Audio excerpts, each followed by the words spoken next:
Hello दोस्तों, तो आज का लोग है उत्तरायण के ऊपर और आप सब लोग उत्तरायण के बारे में हम लोगों को पता तो होना चाहिए कि यार ये मकर संक्रांति है वो 14 जनवरी को ही क्यों आता है, प्लस अयन ऐसा एक पूरा डिफ्रेंशिएशन होगा।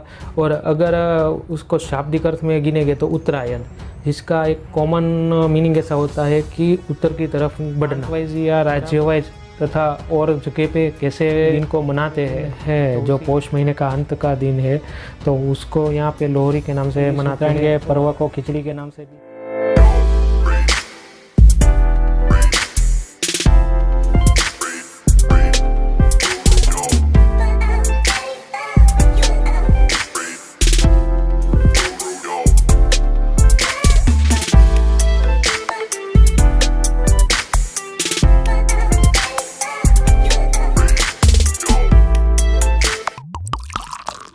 तो तमिलनाडु में ये मकर संक्रांति का त्यौहार पोंगल के नाम से जाना जाता है और ये 4 दिन का त्यौहार है। कितनी अच्छी बात है दोस्तों, यहाँ पे तो 2 दिन का ही हम लोग त्यौहार मनाते हैं और वो लोग 4 मनाते हैं। कितनी नाइस है। तो यहाँ पे जो 4 दिन मनाए जाते हैं, पहला दिन है वो भोगी पोंगल के नाम से जाना जाता है और उसी दिन सब कूड़ा काट कर एक जगह पे इकट्ठा किया जाता है और उसको जलाया जाता है। दूसरा दिन है वो है सूर्य पोंगल और उसी दिन लक्ष्मी जी की पूजा की जाती है। तीसरा दिन है वो केनु पोंगल और मट्टू पोंगल के नाम से मनाया जाता है और उसी दिन पशुधन की पूजा की जाती है। और लास्ट और आखिरी दिन है कन्या पोंगल और उसी दिन सुबह स्नान करने के बाद सूर्य देव की आराधना और पूजा की जाती है। उसको नैवेद्य चढ़ा के बाद में सब पोंगल यानी कि जो चावल की फर्स्ट फसल है, यानी कि जो पहले बार चावल उतरते हैं, उसका बड़े से मिट्टी के बर्तन में खीर बनाई जाती है और नैवेद्य चढ़ाने के बाद सब लोगों में बांट दी जाती है और इसी तरह पोंगल का त्यौहार मनाते हैं। और तमिलनाडु की दोस्तों और एक रोचक और मेरे को फ़नी बात लगी वो है कि यहाँ पे जो बेटी जो जमाई होते हैं परिवार के, उसको बहुत स्पेशल मेज़बानी यानी कि स्पेशल आगोता स्वागता की जाती है, उसका स्पेशल ख्याल रखा जाता है। तो अब चलते हैं हम राजस्थान की ओर। तो दोस्तों राजस्थान में सुहाग महिलाएं है वो अपने सास को वायना देकर आशीर्वाद लेती है और इसी के साथ साथ सौभाग्य सूचक 14 चीज़ें, जिसमें साड़ी है, टीका है, फिर कुमकुम है, कंगन है, ऐसी 14 चीज़ों को 14 ब्राह्मणों को संकल्प लेकर दान करती है। तो दोस्तों यहाँ राजस्थान के बारे में बहुत ज़्यादा इन्फॉर्मेशन मिली नहीं है, तो मैंने बस इतनी सी बताई है और मुझे आशा है कि ये सब चीज़ों के बारे में शायद आप लोग भी नहीं जानते होंगे। और यहाँ पे हम लोगों को पता चला कि उत्तरायण खाली हम लोग ही नहीं मनाते, लेकिन बहुत सारे अलग अलग स्टेट में मनाए जाते हैं और बहुत अलग अलग रस्मों के साथ मनाया जाता है। यहाँ पे मेरे व्यूअर्स है, पता नहीं है वो कौन से राज्य से बिलोंग कर रहे हैं या उसको वहाँ की कुछ रस्मों के बारे में अगर मैंने कुछ आगे पीछे बोल दिया है तो प्लीज़ उसके लिए मैं क्षमा चाहूँगा। और दोस्तों अगर मेरी कोई गलती है तो प्लीज़ मेरे को सजेस्ट करिएगा कि ये गलत चीज़ है, वो मेरे को कमेंट बॉक्स में बताइएगा। हमारा सबसे हॉट एंड फेवरेट प्लेस हमारा गुजरात, तो उसी के बारे में मैं बताने जाऊंगा और इसी के साथ हम जर्नी जो हम लोग जान रहे थे इन्फॉर्मेशन वाली, तो यहाँ पे ख़त्म होगी। तो दोस्तों गुजरात की बात मैं करूँ तो उसके पहले मैं गांव साइड की और पहले के समय में कैसे मनाते थे उसकी बात मैं करता हूँ।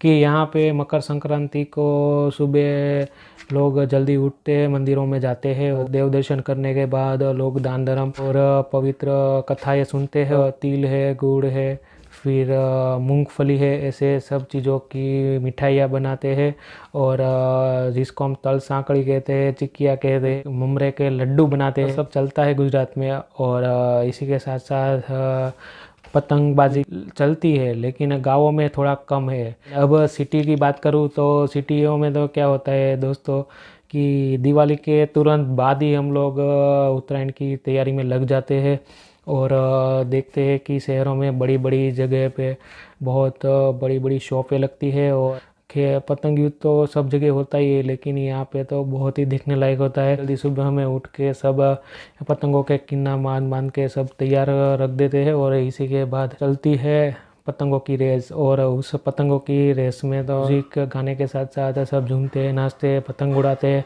और वैसे ही पूरा एंजॉयमेंट करते हैं दोस्तों। ये एक बहुत ही देखने लायक खेल होता है।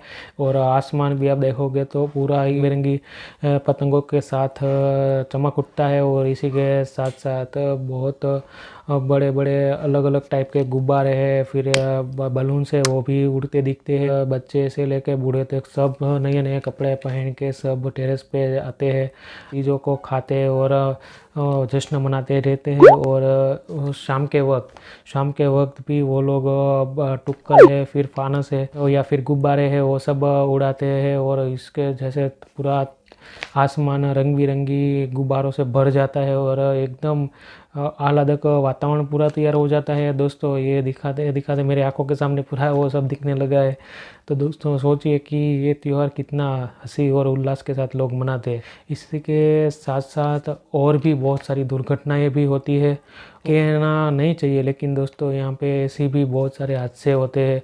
बहुत सारे पंछियों मौत को भेटते हैं और बोलूँ तो बहुत सारे लोग अपनी जान से हाथ धो बैठते हैं। तो उसके पीछे के कुछ कारण भी है, तो मैं यहाँ पे उसको बारे में भी थोड़ा हाईलाइट करना चाहूँगा दोस्तों कि मकर संक्रांति है, त्यौहार का दिन है दोस्तों, श्योरली मनाना चाहिए, उसमें कोई वो शंका नहीं है। लेकिन इसी के साथ साथ कुछ अपने प्रिकॉशन यानी क्या कुछ सेफ्टियों का भी ध्यान रखना चाहिए, हमारा भी रखना चाहिए, अपने साथ है उसका भी रखना चाहिए दोस्तों। और जो बेचारे बेजुबान पंछियाँ है उसका भी रखना चाहिए। तो आज मैं कुछ इसी टॉपिक पे थोड़ा बहुत हाईलाइट भी देने वाला हूँ।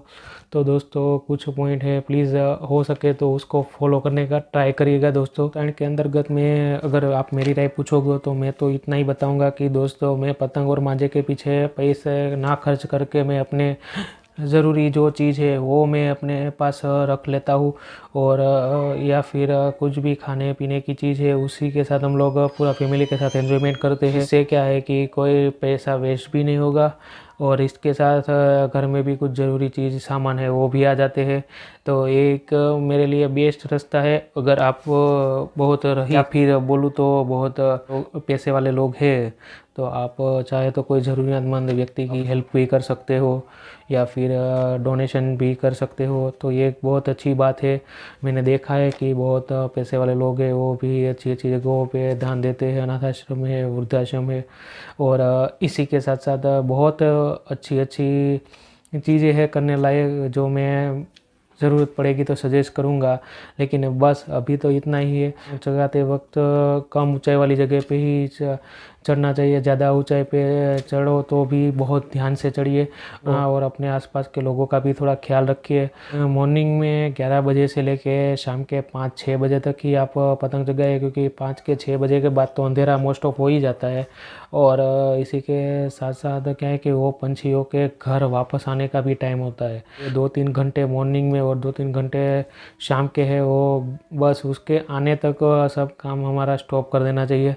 और उसके बाद फिर हो सके उतना एंजॉय करो, कोई प्रॉब्लम नहीं है दोस्तों। बच्चे हैं या फिर अपने साथ कोई भी व्यक्ति है उसका पूरा का पूरा ख्याल रखो। और पतंग उड़ाते समय मैं एक हम्बल रिक्वेस्ट करूंगा दोस्तों कि आप प्लीज़ चाइनीज़ डोरी है उसका उपयोग मत करिएगा, क्योंकि वो बहुत ही नुकसान करती है। क्योंकि जब कोई बाइक चालक है या फिर कोई भी व्यक्ति के गले में या फिर कोई जानवर के गले में आता है तो वो पूरा मतलब खेल ही ख़त्म हो जाता है। तो दोस्तों ये एक चीज़ मेरे को बहुत ही रॉन्ग लगी।